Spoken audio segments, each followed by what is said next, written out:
Vehicles carrying the first batch of Palestinian prisoners began departing from jails in Israel in the early hours, the start of a prisoner exchange to secure the release of abducted Israeli soldier Gilad Shalit. Sources say Shalit has now been freed and will be passed on to Israeli authorities. He will be flown then to an Israeli military base for a, of course, very emotional reunion with his mother and father.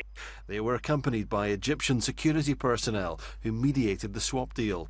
It's the first phase of one of the biggest prisoner swaps in history, with more than 1,000 Palestinian prisoners being released in return. In the deal reached between Israel and Hamas, 25-year-old Gilad Shalit will be freed after 5 years of captivity. He was abducted by Hamas militants in 2006. 477 Palestinian detainees are being freed today, with another 550 scheduled to be released next month.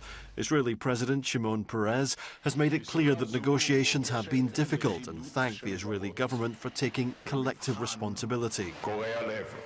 Opinion polls suggest the vast majority of Israelis support the transfer, but there are still many angry that a deal has been reached.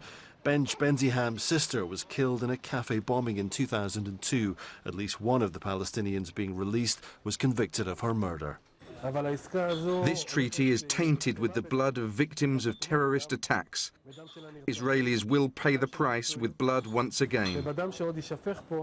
Meanwhile, in Gaza City, Hamas is preparing a hero's welcome for the Palestinians. A stage has been constructed to celebrate their release, and flags are flying across the city.